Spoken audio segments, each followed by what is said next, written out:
Well, hello, and welcome to another edition of the Hobbitcast. I'm your host, Ben McDonald, and today we have a special guest with us. I have upgraded my Karens. Today I have Karen Neeb with us.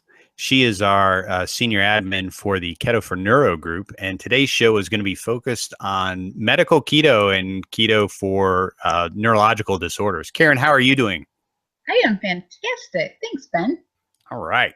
Well, I thought we could spend some time talking about medical keto specifically, since it is so different from our traditional, weight loss or, the different approaches of keto that we would normally use. So what do you say we dig into some of the things that a medical keto would be an appropriate way to manage and talk about some of the differences between that and a standard ketogenic diet? Sounds great. All right. For those of you listening, if you are not afflicted with any sort of neurological disorder, this show may be interesting to you from a science perspective, but most of what we're going to be talking about today is a very special kind of ketogenic approach that actually promotes maximum levels of ketones in the serum. So we're not... ketones do not equal weight loss. So trying to follow a medical keto plan is not going to help you lose weight any faster by running these models. We're specifically trying to figure out how to jack more ketones into people's brains so that they can run off of those ketones rather than sugar. So this may or may not be appropriate for you. Let's talk about who it is appropriate for, Karen. So we have a few conditions that we know really make a difference when you go on to a ketogenic diet. The main ones are definitely going to be the real brain disorders, epilepsy, traumatic brain injury, weird kind of brain tumors, and even to some extent Alzheimer's, which some people call diabetes type 3, because it is a metabolic disorder of the brain. Correct. There's actually a documentary on Amazon Prime called Gut, Your Second Brain, and it talks about Alzheimer's, dementia, and gut bacteria. So, and it talks about that being diabetes type 3. Wow. Well, when we talk about what the ketogenic diet can help with, let's focus, just to keep things simple, on epilepsy, but understand that in what we're going to be speaking about today, there really is only one approach to medical keto, and that is to maximize those ketones. It's not different for one or the other. Cancer is a little bit different because it also has a caloric restriction component to it for optimal effect. But for the most part, we're focused on jacking up those ketones. So, Karen, I thought maybe the most effective way to do this is just to go right into how do you do it? Yes. When it comes to the ketogenic diet, it's a pretty straightforward approach. This is a no sugars and no grains, restricted carbohydrate diet. No breads, no pastas, no real starchy vegetables like potatoes, meats, green veggies, limited dairy, no milk, but things like cheese and sour cream are okay in limited quantities. And fat is your energy source. I've got a nice picture of one of my recent dinners, Karen. We have a delicious steak, some broccoli, a few mushrooms that were sautéed in butter. That's ketogenic diet. Did you pour MCT oil over that? Well, I certainly could have. I did not personally do that, but I missed an opportunity there to crank them up. So let's talk about the difference between what a medical keto diet would look like versus a standard weight loss diet. So, Karen, when you are compositing your plates, you mentioned one of the things that you would do different, and that is to dump a bunch of exogenous ketone juice on top of it. What does a typical meal plan look like for you in a given day? Well, my meal is fat. I'm 80% fat. So I start my morning off with bulletproof coffee every morning with MCT oil in it. Okay. And I have MCT oil 3 to 4 times a day. Mm-hmm. I put MCT oil on everything I eat. And I do not follow, nor on our Facebook page do we condone the if it fits your macros. Okay. So the tortillas that have the 1 net carb that have the whole wheat, Right. yeah, that we don't talk about that. We are the strict keto. Mm-hmm. We're not keto Nazis, but we are strict because we're talking about our health. So if it's a snack, it's fats. So basically, we take fat in with everything we eat. Yes. Because fat is important, and people ask, how do I get that much fat? And it's hard, but you can do it. You just you have to be creative, I guess. I've learned to like olives, and with MCT oil, that's a lot of fat. So Sure.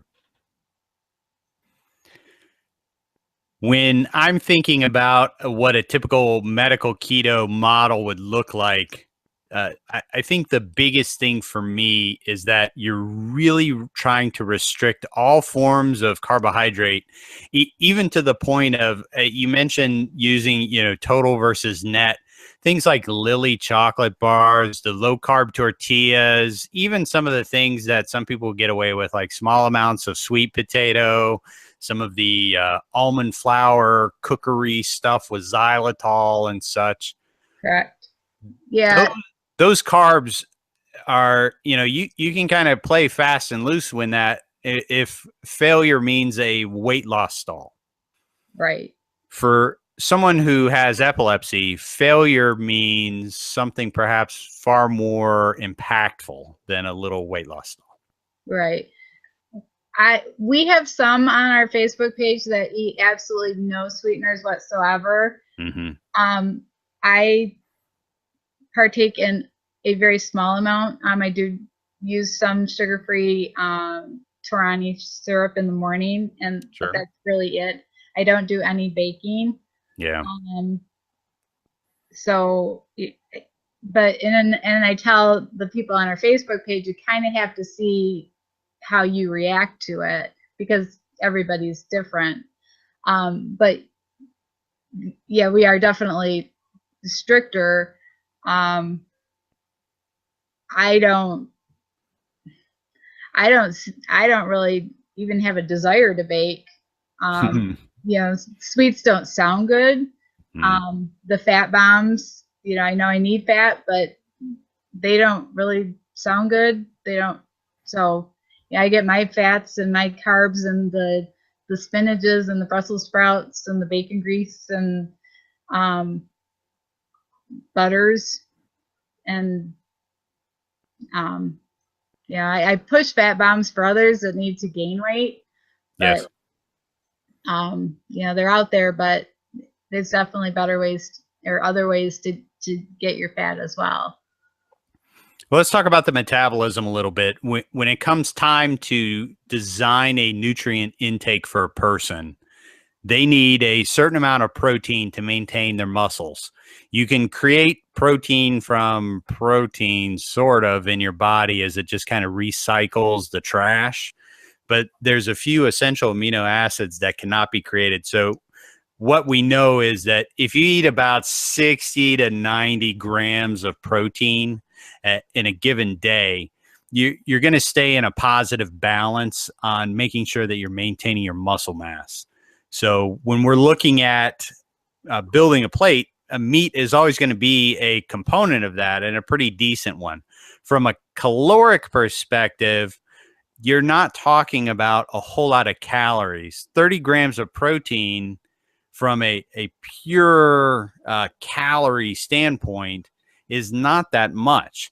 You get about 4 calories per gram of protein. So that's 120 calories per meal.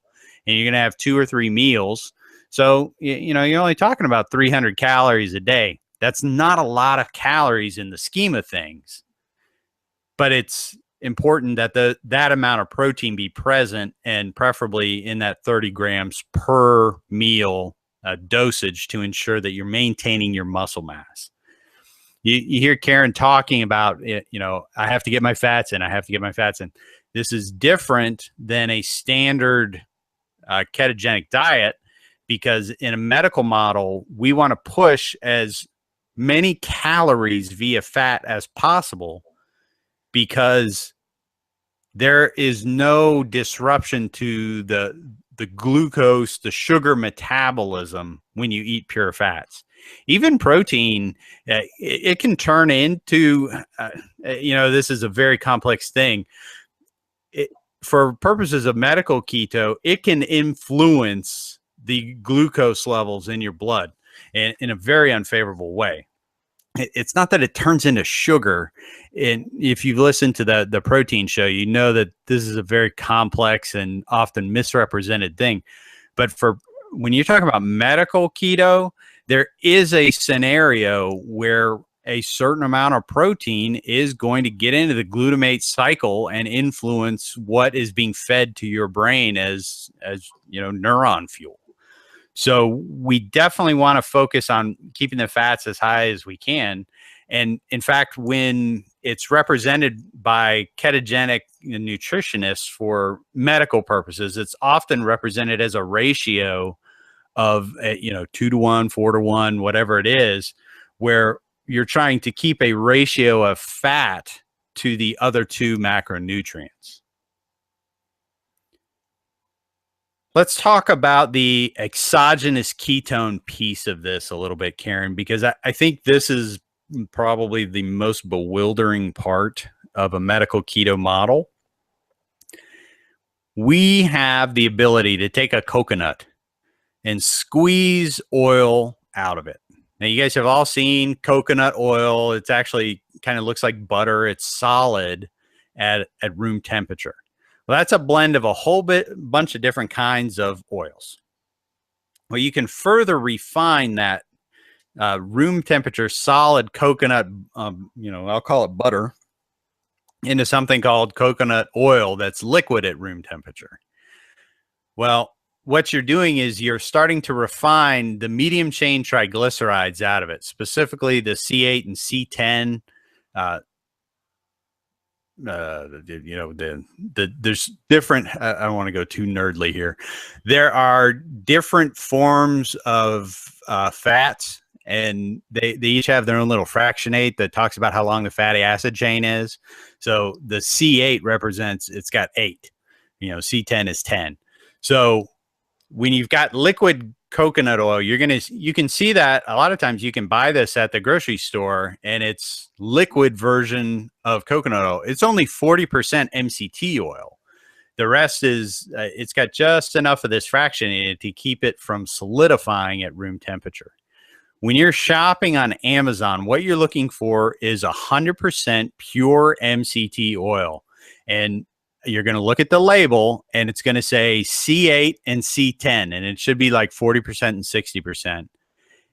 You don't need to buy the C8 only. It's twice as expensive as the blend, and is actually not more favorable for neurological conditions than the blends. The blends are going to be about $20 to $25 for 32 ounces. And, we've seen a couple of different places where you can get it even a lot cheaper. Like, as of taping, Piping Rock right now will let you buy 64 ounces for $25. I mean, it's an incredible deal. Well, here's what's special about MCT oil. MCT is going to give you about half of a millimolar of ketones in your blood because it bypasses a traditional metabolism and just goes straight into ketones. So it's basically it's liquid ketones in oil form.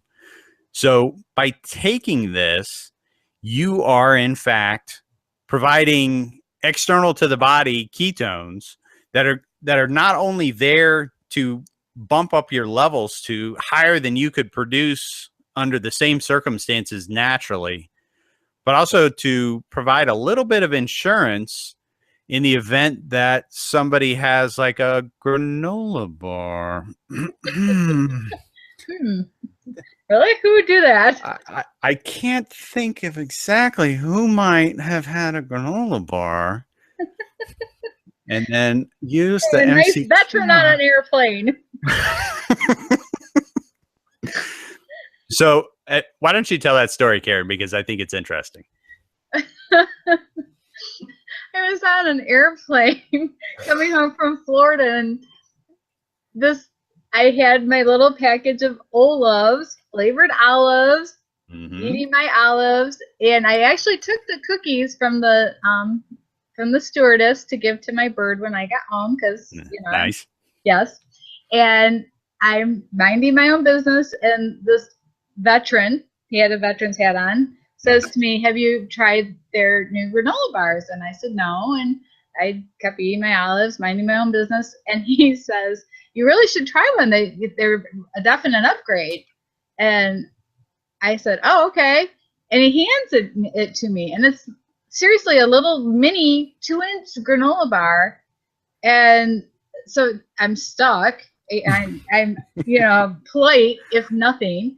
So I'm looking at the label, and it's 22 grams of carbs in this 2-inch granola bar. And I'm reading it, and it's cane sugar and apples and oats and everything. And I ate it. That's all I could. I ate it. I ate it so slow, and it tasted. I mean, I could taste like every sweet thing in it. I thought for sure I was probably going to die on the airplane or break into a seizure, but I didn't. And I actually didn't even get sick, which really surprised me.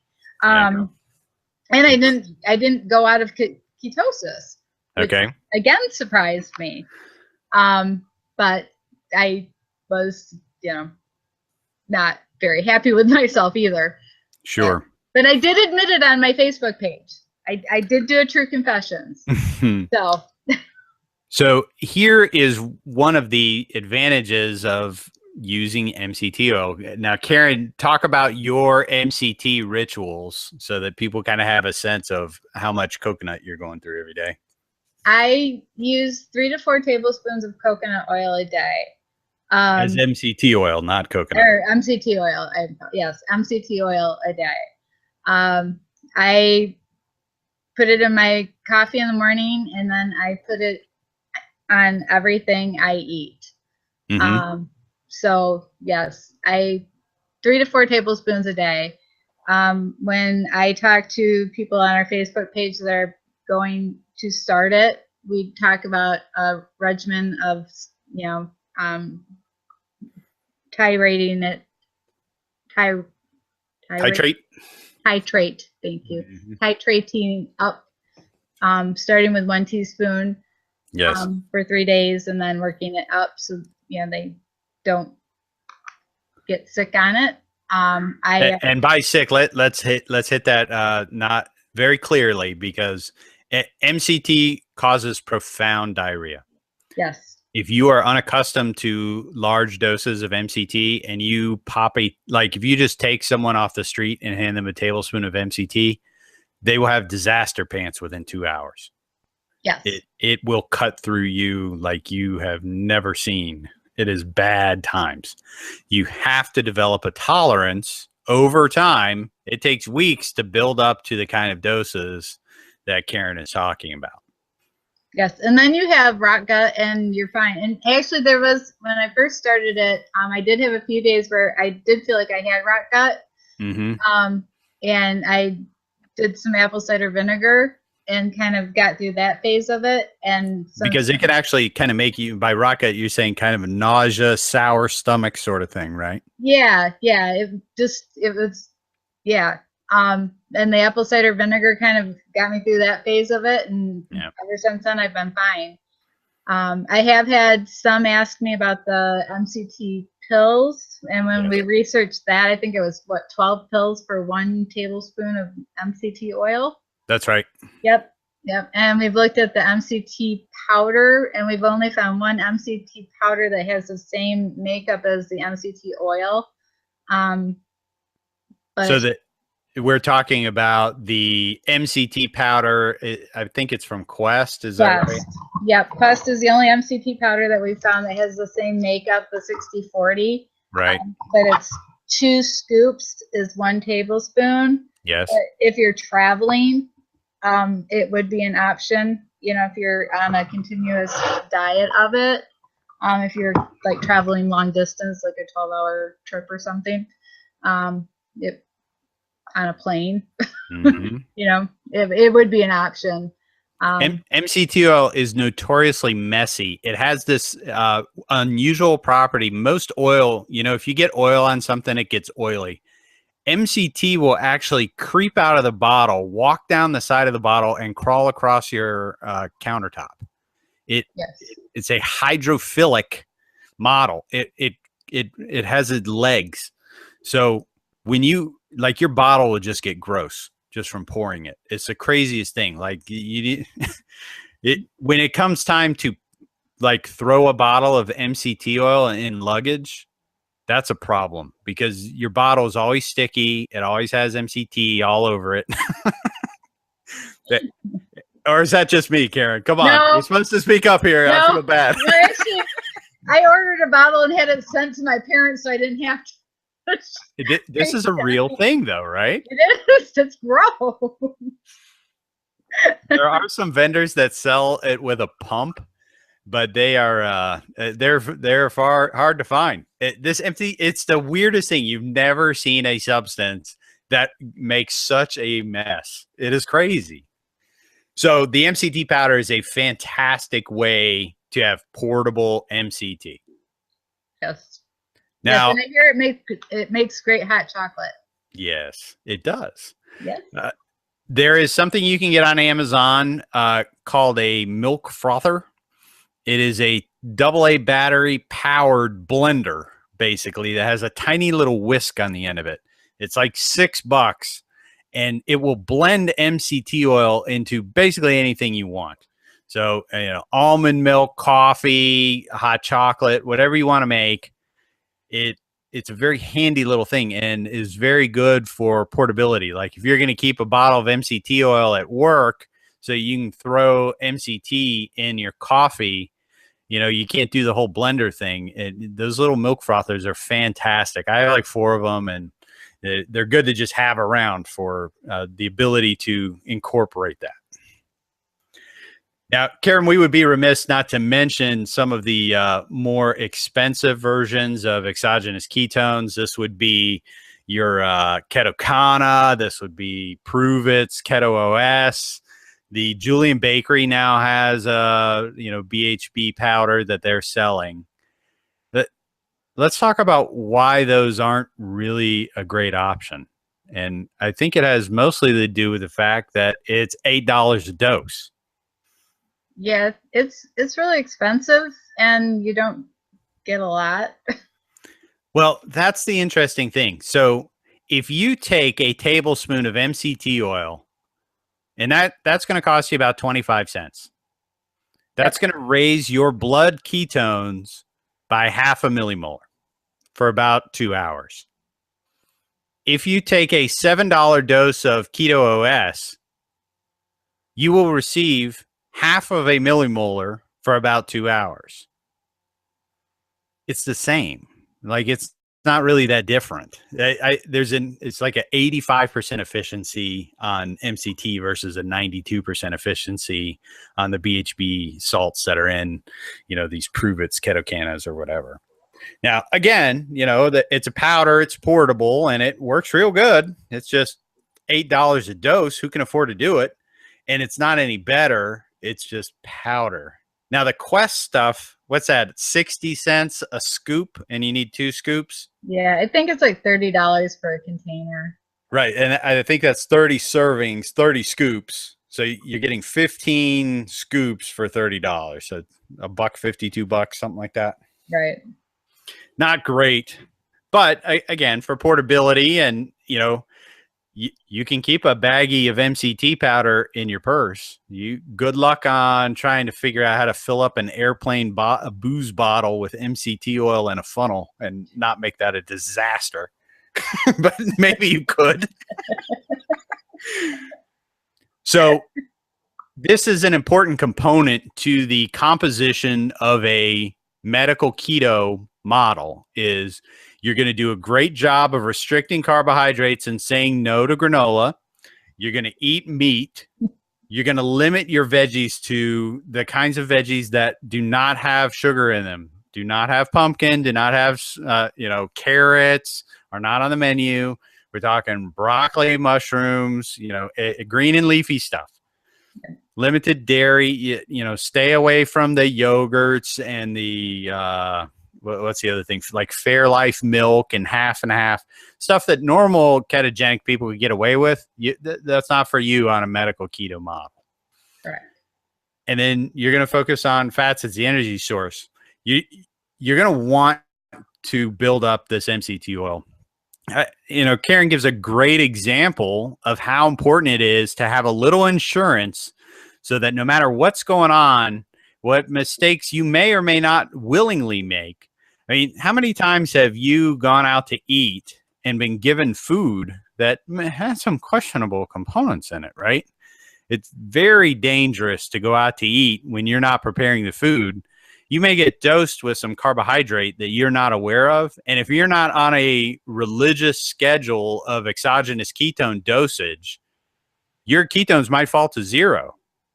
Because once ketogenesis flips off, it's like a light switch. As soon as you get it, you stop making them. And guess what? Ketones only they have a half-life of 55 minutes. And you're burning them. So they just disappear in a couple of hours.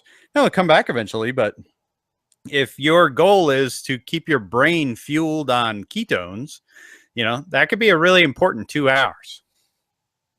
And, the exoketones are a very important part of overlapping that. That about covered that piece of that, Karen? Was there anything else we wanted to talk about there? No, MCT oil is our friend. Yeah, it's just part of what you got to do. Yes, it is. Okay, we just wanted to hit this real quick, which is to talk about a few of the different models. We're not here to advocate any one specific ketogenic model as much as just to orient you to what's out there and what's available. There's really a few different kinds that you'll see. You'll see people talk about traditional macros, and that's the model that the weight loss keto folks use.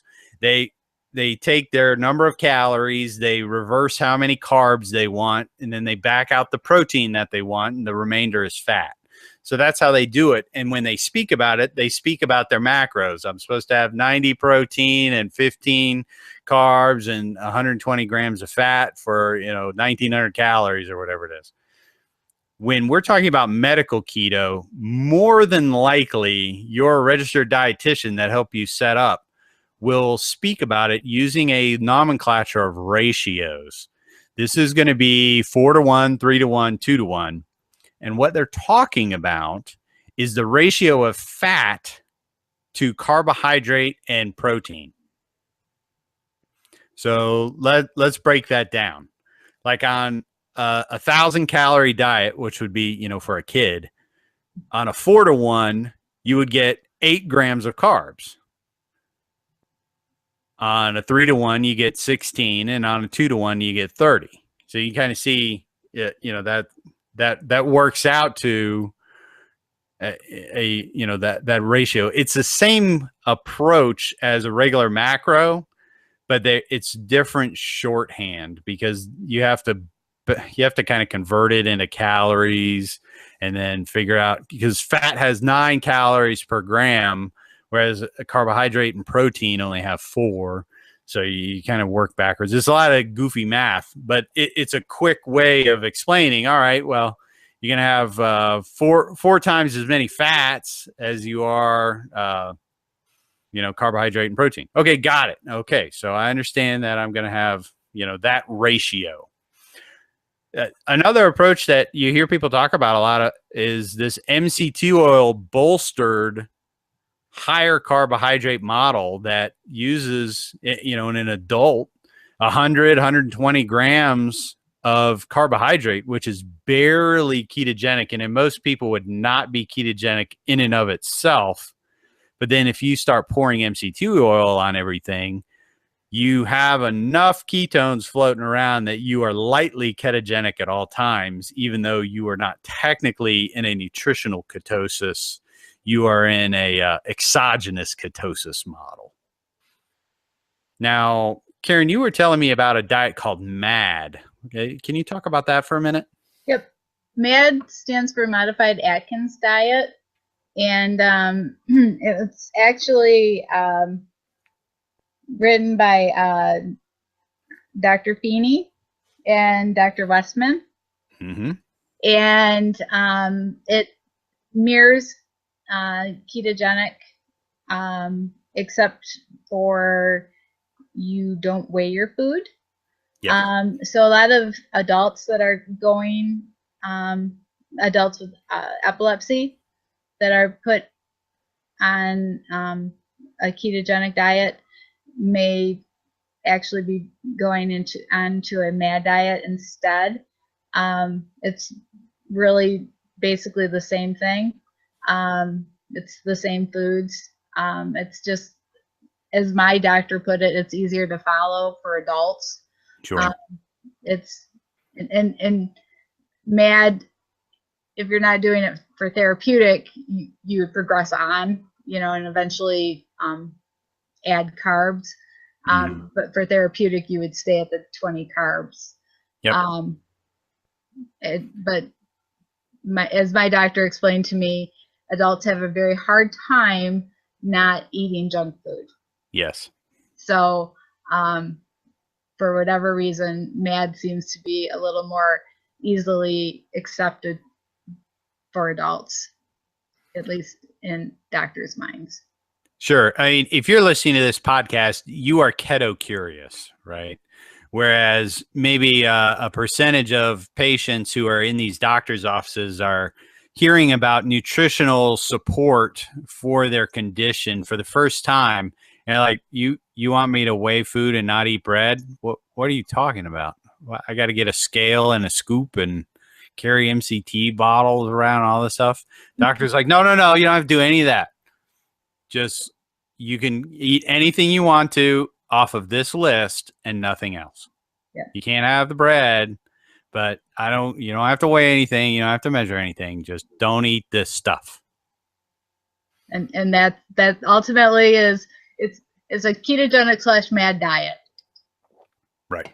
It's a compliance bridge tool, as far as I'm concerned. That's really what it is, because as far as I'm concerned, I'm ketogenic, but I don't weigh my food. Mm-hmm. And I pour MCT oil over everything. Sure. So. Yeah. I mean, it's lazy keto, and, if you want to look at it from that perspective, but you're not trying to lose weight. You're trying to make sure that your blood ketones are really good. So if you're doing a good job of food selection, you're eating, steak and broccoli, and it doesn't matter if you weigh your food. Right. All right. Another popular one is the wall protocol, which is, used for a lot of neurological conditions, and, most notably multiple sclerosis, which, this certainly has a neurological component to it. There are different phases of that. The big one is, for our purposes, would be the level 3, which is the ketogenic model. That's it's the most restrictive one. It has less veggies and more focus on a tighter selection of which veggies you can have, especially in the sulfur group, etc. And then there's paleo. I mean, Karen, did you ever experiment with paleo? I did not. When I go grocery shopping a lot and I'm looking for different foods, I always look at gluten-free and I look at paleo, and I always think, they never have ketogenic. Right. And and gluten free is never for us, and paleo is never for us, and we don't have our own aisle. So, but I've learned that paleo is not ketogenic, nor is gluten free. No, they do have a number of ancient grains, and they have no problem dumping honey all over everything. Right. And that's how you get got, is you're going to be at the airport gift shop and you're going to be hungry because you are not prepared. And you're going to, oh, look, a paleo bar. This is great. And then you flip it over and it's got 28 carbs. Oh, but it's from dates. So that's okay. No, right. No. Yeah. The dried fruits. Yeah. Right. Yeah. It's all dried cranberries, honey, and dates. Right. Not going to work for you. Yes. But it is paleo. So be very cautious about that. That paleo is not keto. Those are not compatible things. Now, if you want to follow the Paleolithic, ancestral health model and, only eat what Grok eats, go right ahead. Just keep in mind that there are some things that are disruptive to the ketogenic model, such as honey, amaranth, all those weird ancient grains, and some of the beans, the lentils and such that are just not acceptable in the ketogenic model. It's too carby. So Karen and I have been friends for a while. We've kind of been talking back and forth. I actually thought it would be interesting in this podcast to go through and just kind of talk about ketosis a little bit and some of the science behind it. I'm not going to go, super geeky here, but I've got some visual aids. If you're listening on iTunes or, Sketcher or whatever, the YouTube video will have slides. And if you find one of the posts, I'm going to put a link to the slide deck so that you can look at the visuals and kind of see what we're doing. I dug up some pretty sexy diagrams of how some of this stuff connects together. Karen, the biggest thing I wanted to talk about is kind of what are we trying to accomplish by restricting carbohydrates? And what it really comes down to is your brain doesn't have the ability to use fat as fuel. Your muscles do, your heart does, but your nerves, like your spine and your brain, they require glucose. And if they don't, they can't use the fat. For a typical ketogenic dieter, you could be just fine if you didn't need your brain or your spine. Did you know that? No, I didn't know that. Like your muscles, like if you're a marathon runner, you're burning fat. You're not burning ketones. It's just fat. It just takes the fat and burns it. In a typical ketogenic dieter, you only make like 700 calories of ketones a day. So, figure your average fit marathon runner, he's burning 2,000, 2,500 calories a day. Only 700 of those are coming from ketones. The rest is just straight up fat. Wow. I know. You're not a ketogenic powered person. You're a fat powered person. This is often news to people. They had never really thought about that, but that's how it works. Here's the problem. As an organism, the human organism, you require a certain amount of sentience. This whole brain and nerve thing. Your brain is a powerful organ and it's energy demanding, and it cannot handle fat as fuel. It wants energy in a more efficient form than when fat is. Fat takes a long time to burn. It's not efficient. Beta oxidation, blah, blah, blah. So what your liver can do is it can make sugar and give it to your brain.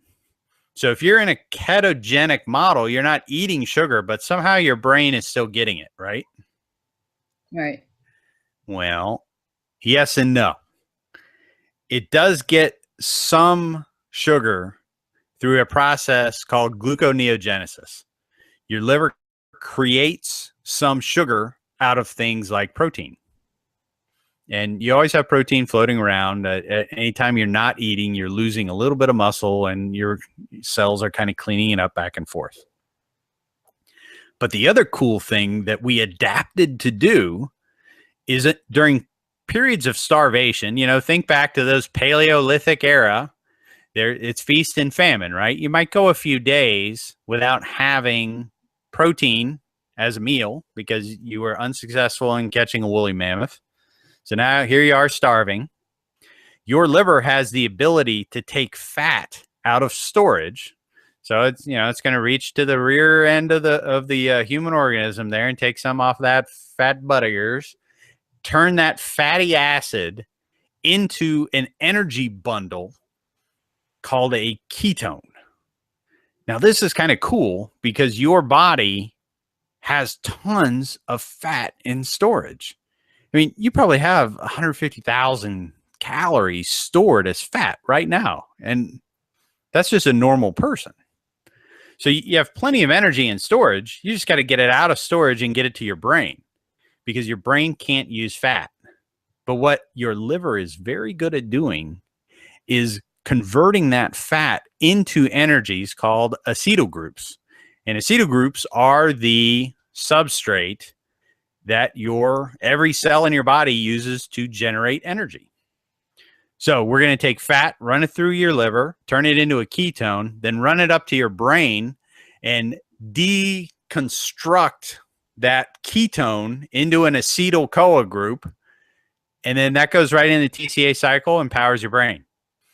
So if for you're actually powered by a combination of protein synthesized sugar via gluconeogenesis and ketones created from fat. And that is how ketosis works. That is amazing. I mean, isn't that a weird thing if you think about how smart that is, if you're in a starvation mode and you're not getting anything, think about how this is something Dr. Fung talks about a lot of when you're fasting.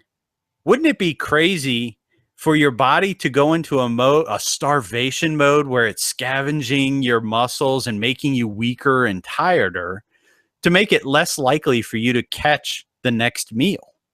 Of course, that would be terrible. You wouldn't evolve as an organism if that's how it worked, right? So your body evolved an energy pathway that's very efficient to keep your brain sharp, keep you smart, and keep your muscles powered so that you can chase down a meal and get back to, whatever metabolism you're used to eating. And that's what, in some of the other podcasts, I've actually talked about how the ketogenic diet is a gimmick of the metabolism. And it's we're restricting dietary carbohydrate and tricking the liver into thinking you're starving, even though you're eating a normal diet, because by pulling the carbohydrate out, your liver goes into this mode of making ketones and using fat as fuel. Wow. Now, one of the other problems of being in medical ketosis is your goal is to have lots of ketones all the time, right? Yes. How do you know? What's that? I said we want high ketones. Yes, we do. There are 3 mechanisms for measuring the amount of ketones in your body. Which of these have you used, Karen? I have used the urine sticks. Yes. And I use the blood monitor. Okay. The third one not mentioned is the Ketonics breath acetone measurement, right? You blow into this thing, it measures the acetone, and you can get a sense of how many ketones are in your body based on waste routes and stuff. Do you have one of these blood ketone monitors, Karen? Yep, I do. How do you afford the strips on that thing? Well, I have a loan. You have a home equity line? I have a home equity line of credit. That's fantastic.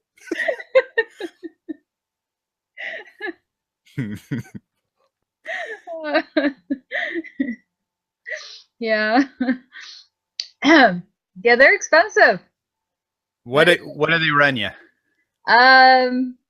Well, let's see. I think you can get 10 for maybe $30, $25, $30. Yep.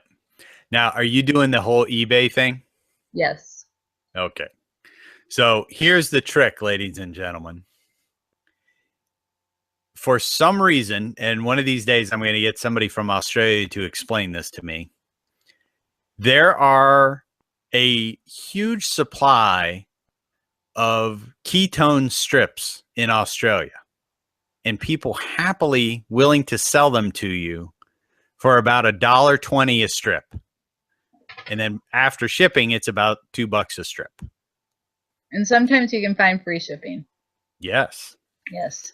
So if you play your cards right and you go to the Australian eBay site, you can eBay these things. And there is a business model for this. I don't understand. There must be some program where if you're diabetic, you automatically are given 50 strips a year or something as part of the, national health care plan or something, because it's just crazy how many listings there are in Australia for ketone strips. So you get these strips from eBay, whatever, and they cost you $1.50, $2 by the time they get to your house. That's the cheapest, most effective way to get it. Now, do you have a Precision Extra? Is that the one you went for, or did you go for the other one? I have the Precision Extra, yes.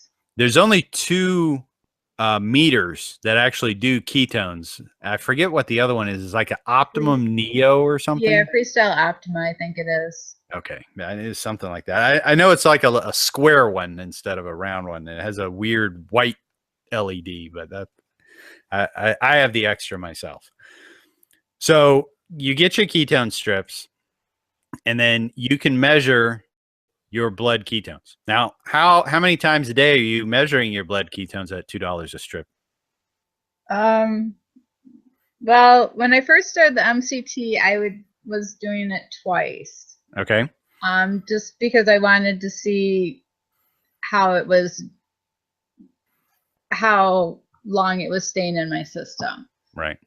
So I would do it like 2 hours after a meal and then 4 hours after a meal. Okay. And now I don't do it as often. Are you doing it every day? Not anymore, no. Now I do the urine test, like after I have a granola bar,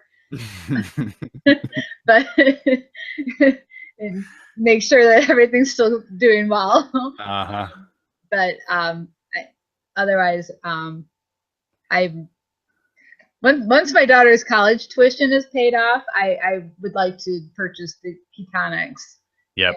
And, be done with that. That device is about $200. So although that's a steep price tag, in the scope of 100 test strips, that's only 3 months of testing to pay for that thing.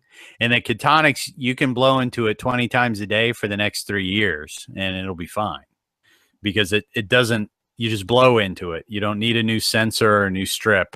It's one and done versus strip at $2 a pop. Right. So if you're someone who is going to really try and overachieve on keeping your ketone levels high, you're very data oriented, the ketonics is definitely the way to go. It's really the only choice, unless you're someone who is not going to measure every day.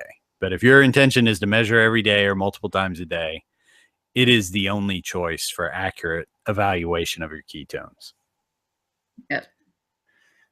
Especially when you're first starting with the MCT and starting out, I think measuring is pretty important, because you do want to see how the MCT is affecting you.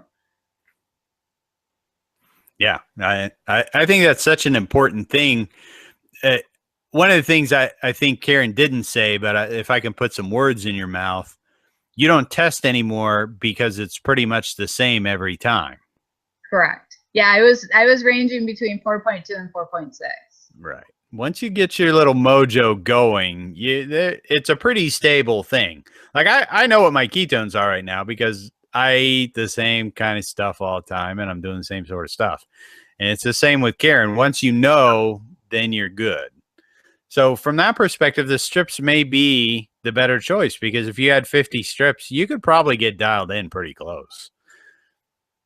But again, we're talking about using nutrition as medicine here. And if you're not keeping track of your dose of medicine going to your brain, which is the only way to measure that is your blood ketones, then, you know, you're hoping that you're doing a good job, but you don't know. So my recommendation is if you're intending to pursue a long-term medical ketosis, like as someone with epilepsy, take a look at the ketonics. I think it's a better choice. I've used one. I borrowed one from a friend who was nice enough to loan one to me for many months so that I could play with it, see how it worked, and see the limitations for what it can and can't do. I found it to be very accurate, very consistent. A child literally can use it. I had my kids doing it. Multiple users can do it. The software is super easy. It has little lights on it. So when you blow into it, it's red, yellow, or green, or blue, or whatever it is. And it can log information to your computer so you can keep track of graphs and without having to, you know, put it in Excel and stuff. The urine strips are not an acceptable choice, Karen. And here's something you may or may not know. You made that comment about the granola bars.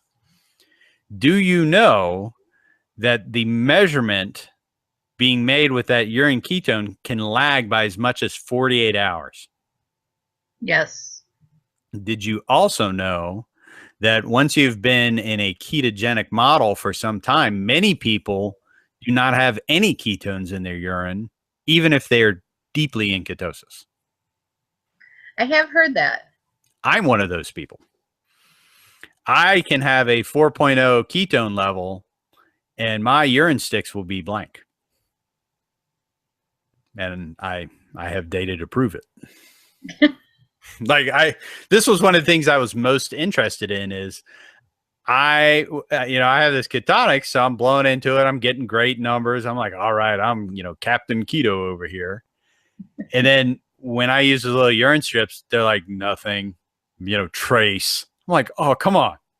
And sure enough, that you start listening to Dr. Finney talk about it. And he's like, hey, some people have leaky kidneys that waste the energy. Some don't. And for most people, once you become really fat adapted for a year or two, those urine strips are not great. So they're super cheap, though. I mean, it's $10 for 100, and you can cut them in half. So it's a nickel a pop. But at the end of the day, those are not an acceptable way to measure medical ketosis. They are, I guess, it's better than nothing, but I would argue that may not even be true. But what's really sad is most nutritionists recommend those. I'm sure. I know. And that's a whole nother discussion, right? Yeah. That's why we're here.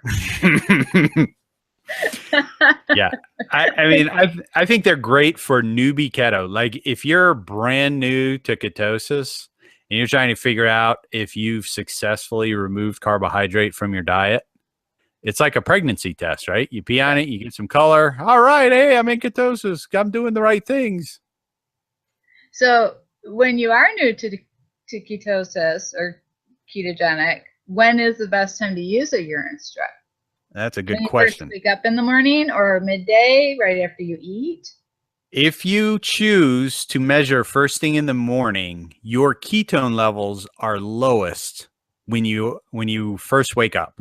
So that first void of your bladder has the lowest ketone levels of all day. And it has to do with something called the dawn effect, where your body, specifically your liver, will actually release a little sugar to help you wake up. And as part of that, that diminishes the number of ketones in your blood. So that's usual, customary, and expected. And someone who may have 0 ketones on their urine strip at 7 a.m. may have all kinds of ketones after lunch. So my recommendation is about 2 o'clock give it the old P test. Okay. I think that's about the best time. That's also when I'd recommend, if you're a daily measurer of your serum ketones, 2 or 3 hours after lunch as a matter of practice is a really good time to do it, because then you're not confounded by being in a starvation, from a short-term fast, like skipping breakfast or, whatever that overnight is. And then you don't have the dawn effect messing around with your levels. Your 3 o'clock reading is a pretty solid evaluation of where you are in life. And I can vouch for this. Using the ketonics, I was able to take, 20 measurements a day. So I'd blow that thing every half hour. It was all over the place, Karen. You could not believe it. I should have put a slide in here. My breath acetone levels would go up and down. The range is 0 to 100. It would go between 15 and 60 and be all over the place. And not like consistently like a nice, peaks and valleys. It'd be 60 one time, 20 another, 60 one time, 15 another. You're like, what's going on?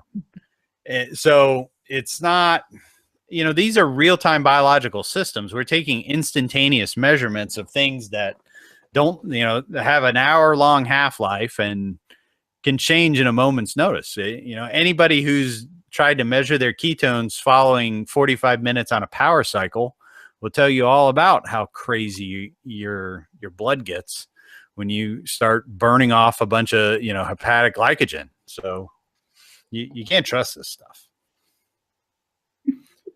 It just moves around. I mean, it's, you're hoping you're taking a reading, and that's why I like the ketonics, is because the more readings, the more likely you have accuracy, because you can kind of see in general what's going on. If you're only doing one test a day with a little $2 strip, I mean, I hope you picked a good time. You hope you get enough blood on it. Exactly. Well, that too, right? Oh man, there was somebody on the boards. They were using their meter for the first time, and they were using their ketone strips, and they were doing it wrong. Like, I'm on my 4th strip, and I got another error. I'm like, you just wasted $10. What are you doing? I did. My battery was dead. I went through 2 before I realized it was the battery. Oh no! I know, like, seriously. The indignancy of pricking your finger and burning $2. Blood all over. Strips flying. Exactly. Yeah. Oh man. Well, I have a couple of slides in here because, I'm me, and I had to throw a little bit of science in here, because one of the things that I think is interesting is to talk about why the ketogenic diet is effective for helping neurological conditions. And I don't think it's something that people really talk about or even, guess about, because here's the thing. We don't know for sure exactly how all this stuff works. I mean, the science just doesn't have the ability to look at the biological levels of some of these things and know exactly how they work. We can observe and guess and, hypothesize, but nobody's really sure. But there is some things that we do know. You've got like a few different kinds of brain cells, but the important one that we're interested in is the neurons, right? When you're talking about epilepsy, what you're actually talking about is a cascade of neurons misfiring. Right? Yeah. Have you heard that before, Karen? Is that? Yeah. So the main thing that you need to know about that is that there is this thing called an astrocyte. The astrocyte is the apparatus that takes nutrients out of, like a capillary. It takes nutrients out of your blood and then renders them to the neuron so that the neuron can use them. The neuron does not directly connected to blood. You guys have heard about the blood-brain barrier, right? You ever heard of that term, Karen? Yes. Did you imagine that your brain is sitting inside of some magical filtering bag? No. No. Why not? I mean, what is the blood-brain barrier? I don't know. It's a tiny little connection between this astrocyte and the blood vessel. You have billions of blood-brain barriers. It's a tiny little thing. So when we talk about, some of these medications don't cross the blood-brain barrier, well, your heart pumps blood into your brain. There's no barrier. The barrier is this astrocyte filtering only certain things between it and the neuron. So it's a filtration pump that protects the neuron from you doing something bad, like drinking alcohol, which crosses the blood-brain barrier. But then think about all the other toxic substances in your life that you would not want to get to a neuron, right? So it's a good thing. So your brain likes to run on a form of energy called lactate. Lactate is a very clean burning energy model, whereas glucose is a very dirty energy model. When you burn glucose, it creates a lot of waste products, smoke, if you will, whereas lactate is a clean burning fuel. So these astrocytes are going to pull nutrients out of your blood, shuttle them through, maybe even convert them to lactate, and then push them on to the neuron. And that's kind of what this picture is describing, is a model of kind of how all these little things are connected. And then for purposes of what we care about, the ketones are clean energy. In a typical person, you're going to have glucose come into the astrocyte. That goes through a dirty burning process of the sugar burning down into pyruvate, which then goes to lactate and then crosses over into the neuron to be used. If you have ketones in your blood, the ketones are 1, 2, skip a few, 9,900. They don't go through the burning process. They don't have to be rendered because they're basically bundles of pre-rendered energy. So, and this actually goes for every cell in your body, not just your brain. On the right-hand side here, you see those little kidney beans with the squiggly things? Yes. That's a mitochondria, a representation of it. So what happens is you can stick something like pyruvate into a mitochondria, and it'll burn it and turn it into energy in the form of ATP. So it uses oxygen and burns it, literally burns it, it oxidizes it. And on the far end of that thing is ATP. So that is that's interesting and exciting. When you have ketones, you don't have the excess glucose and the smoke that comes from burning that glucose down to pyruvate.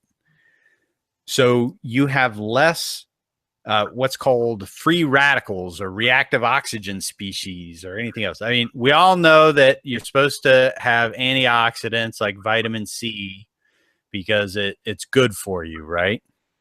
Yeah. Yeah. Yeah. So what is an antioxidant? An antioxidant is something that handles oxidized materials like free radicals that come from energy production. So the reason vitamin C is good for you is because it neutralizes free radicals. Well, the reason ketosis is good for you because ketones are a clean burning energy. So if you can have ketones in your body, they will be preferentially taken up by the brain and used as fuel as clean energy. This is solar powered energy versus this dirty coal. I mean, that's literally what we're talking about here. So there are a lot of other interesting neuroprotective features of it, but this is one of the key things of why it's so important to pound MCT oil 6 times a day, because you always want to have a clean energy source available to the brain rather than having to burn sugar, because it will preferentially use these clean energy sources like lactate and the ketone bodies versus glucose, as long as they're available. So when you're burning clean energy with kids with epilepsy, it's actually more, it's quicker to heal their brains. Yeah, this is, I don't want to overstate what I don't understand very well.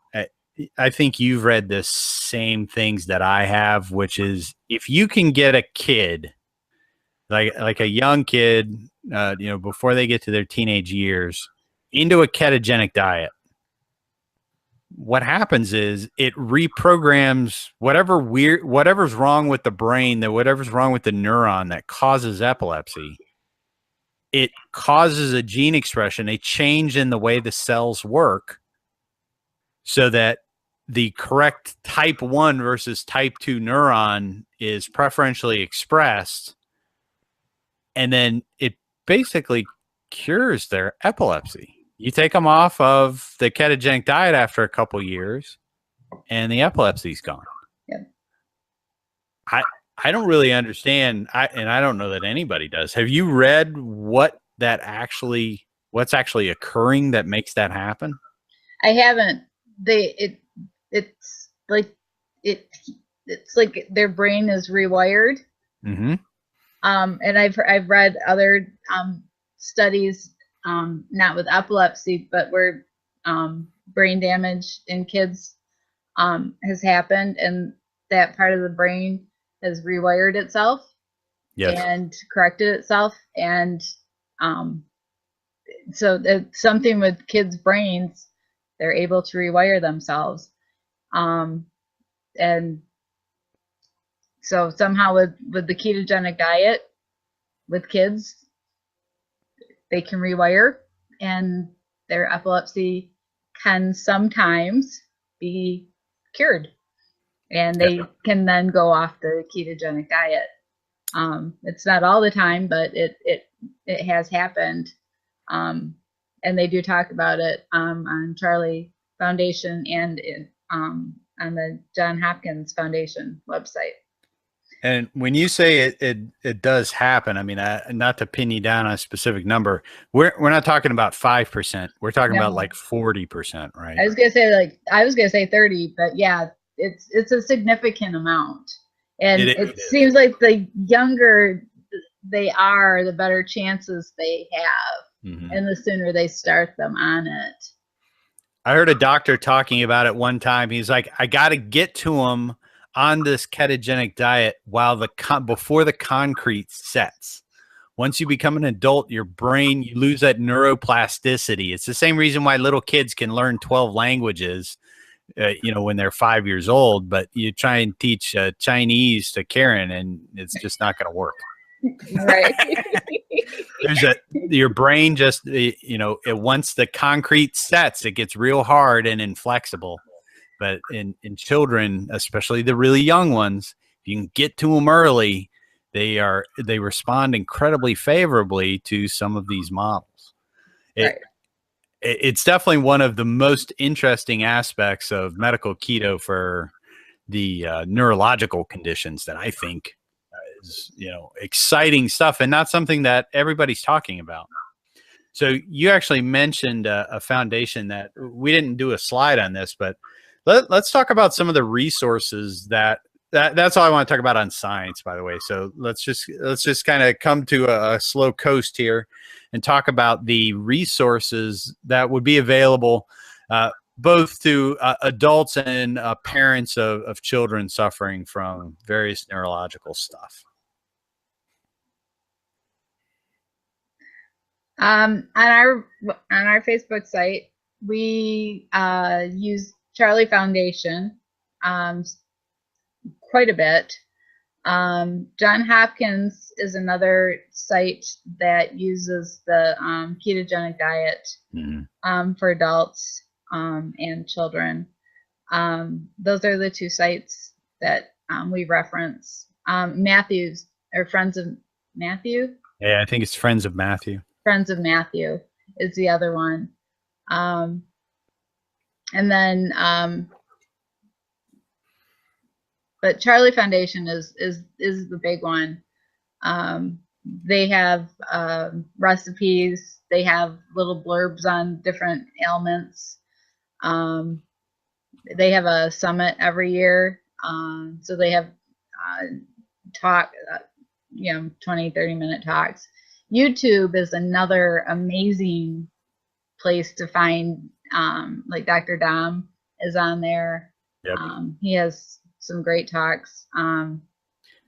Dr. Wall has some talks on there. That's Dr. Dominic D'Agostino. He's actually the only person whose laboratory is doing research on exogenous ketones and their effect on the brain. He's sponsored by a number of government, specifically military contracts. They're trying to figure out how to improve our warfighters like SEALs who run into strange neurological phenomenon. Like if you go deep sea diving for like 4 hours at a time on a reox or a rebreather, your brain starts doing wacky stuff, but you can throw ketones at it and it changes how the brain uses oxygen because you're not burning that dirty fuel. So it changed, the SEALs were like, having to swim across a bay to throw a mine on the bottom of a ship or something. And they would go into seizures at 3 hours into the dive, even though the equipment can handle it, because their brain would go crazy from these rebreathers. And D'Agostino's lab is the one studying how to use exogenous ketones to do it. Now, he also owns all the patents for this, so that kind of works out convenient for his lab, but that's a whole nother thing. It's MatthewsFriends.org, by the way. MatthewsFriends.org. MatthewsFriend.org, yes. And Dr. Dom is very easy to listen to, and he explains things very well. Yes, he's not great. As well as you do, though, Ben. Thank you. It's very kind. He is by far. If you're in the market for deep science-based research on the ketogenic diet, D'Agostino's lab is the only one doing it. Yeah. I mean, that's the reality of it, because you got to follow the money, and the government is throwing all the money at, he started off doing one small study, and now he has a giant ketone lab where they're doing, he's got 20 people working for him, and they're all doing all the stuff. So all the good research is coming out of there. Some of it's sports, some of it's warfighter, but we benefit every time they do it. Let's see. Dr. Seafried has his book on keto for cancer, and that's definitely, it's an expensive book, and there's lots of YouTube videos on him. Any other resources we want to mention on that?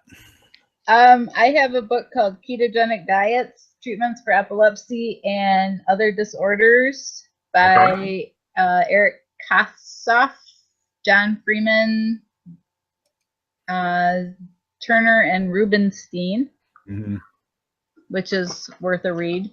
It's not too scientific. Nice. Okay, so thinking about resources, Karen, I am I've been epileptic my whole life. I'm on, big giant pill factory full of anti-seizure stuff, everything else. I saw in Dr. Oz that ketones can positively influence me. So I show up at the group. What do I need to know? What are the resources that I should start with, other than this great podcast that we're recording right now? Well, other than the great podcast and joining Keto for Neuro, because, that's, we're a great group and we're going to help you as best we can. And that's a Facebook group. That's our Facebook group. Yes. You're going to want to, well, hopefully have a nutritionist that knows what they're doing. You're going to want to understand how to read labels. If not, there are some real basic resources on Amazon, just like, one-page sheets that explain reading the labels. Okay. Because that's really important. Because it might say one carb, which you think is okay, or it might say sugar, but like bacon, it's cured in sugar. Is that okay or isn't it? Those are things that people with neurological disorders need to figure out. So you need to go that route. And then my first resource when people join our group is to send them to the dietdoctor.com. Okay. It's a lot of visuals. It gives them like pictures of the vegetables they can eat with the carb values. It gives them a 2-week meal plan. Nice. And so it's just kind of, and it tells them no grains, no starch, no sugars, no, it's not neurologically based, but it gives them just a good quick preview of what ketogenic is. And then they can come back to us, and then we can tweak it from there and tell them you actually need 80% fat, not 70 or whatever,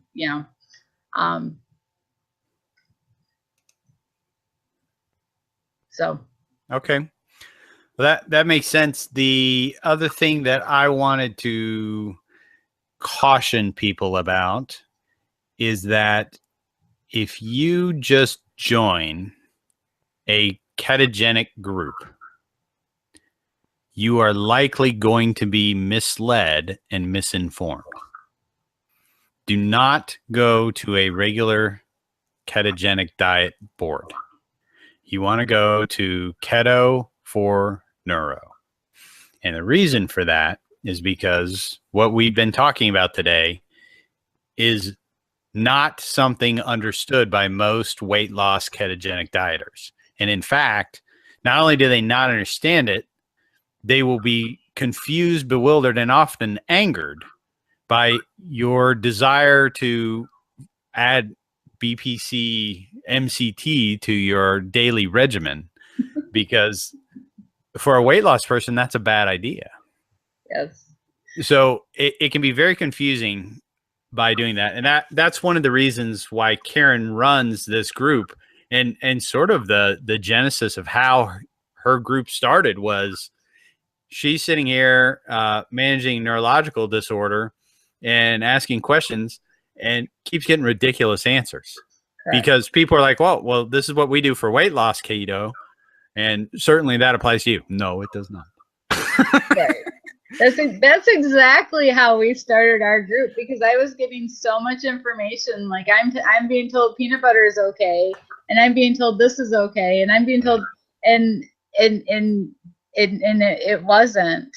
And when I finally delved down into what was really okay for neuro and realized how much misinformation was out there, I realized I wasn't the only person.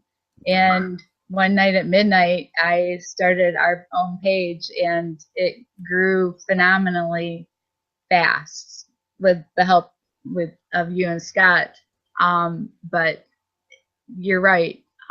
People with neurological disorders need to not that those pages are bad, because they're great, but if they're on those pages, they need to identify themselves as having neurological disorders so that the admins know that they have an issue, because otherwise they're going to get all sorts of wrong advice. Absolutely. And then they're going to wonder why they're so confused. To my knowledge, there's really only 2 good groups that are doing ketogenic neurological medical keto, and that's the the Keto for Neuro that Karen runs. And then Walls does have a group called Walls Paleo Plus Dash Ketosis. And that's her level 3 group where they are doing ancestral health food selection, ketogenic only models.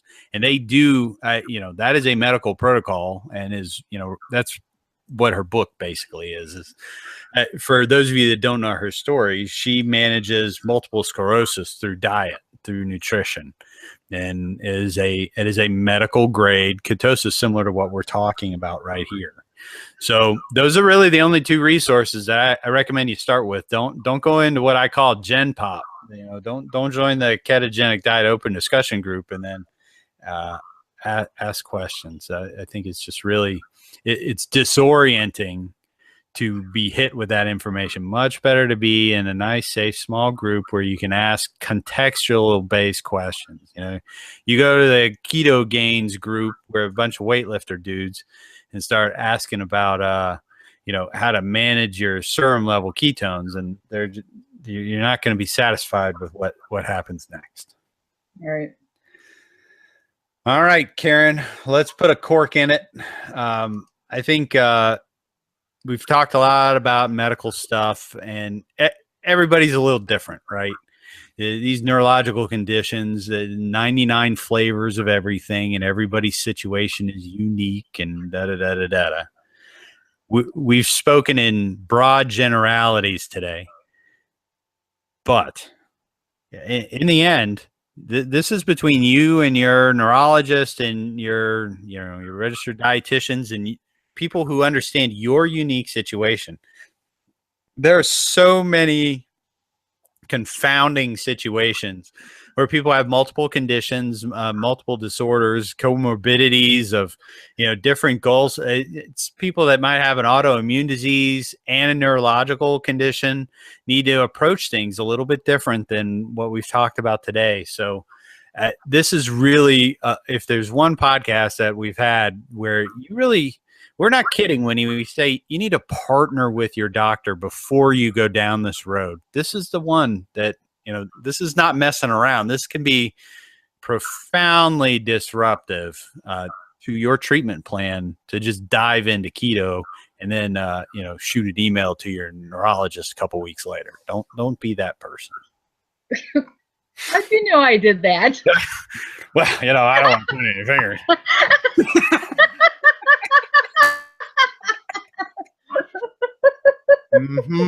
See? Yeah, that works. Wow. See? I know. Oh my God. I never told you that. I know what goes on out there. Oh, big brother. All right. Well, Karen, I think this is going to be part 1 of a 2-part series. We certainly could get into some of the mechanics and the unique stuff. I mean, we didn't even get to talk about fat bombs and, some of the other strategies for getting all your fats in. Be a half cooking show, half, managing different disorders. I'd like to spend some time talking about keto for cancer. I'd like to talk about autoimmune, medical keto, and FODMAP stuff. Some of the other things that people deal with that are a little bit different for each one of the things. I mean, there's a whole nother piece of this too. When we talk about neurological stuff, we were talking about epilepsy and different disorders of brain physiology, but there's also mood disorders. There's a lot of people who have experienced a lot of success for mood disruptions. Things like bipolar especially seem to respond well to the ketogenic diet. Anxiety, yes. And different anxieties. There's so many things that people have really found are enhancements to traditional therapies because of this change in the way your brain works when this is how Dave Asprey sells all that bulletproof coffee stuff, because when you go into a ketogenic model, you feel different, you're sharper, all that fuzziness we were talking before the show, some of these medications can make you a little dull and fuzzy sometimes. And the ketogenic model helps bring that sharpness back that some of these medications can really take a little bit out of you. So I'd like to get into that at some point, but at some point we need to put a cork on this show, right? Yeah, probably. All right. So with that, let's wrap it up, and I'm going to read our disclaimer. Karen, thanks for hanging out with me and talking keto neuro. It was my pleasure. I can't wait till my group sees this. All right. No one in this podcast is a provider of healthcare, and our discussion is based on things we read on the internet. It's not our intent to render medical advice for your unique situation. Only you and your doctor can make decisions regarding your medical treatment, diagnosis, and especially the impact of prescription medication. Always check with your prescribing doctor on the compatibility of your medication before undertaking any change in nutritional approach or fasting protocol. Many medications are known to be incompatible with longer fasting without adjustment. Be safe and don't trust our word for it.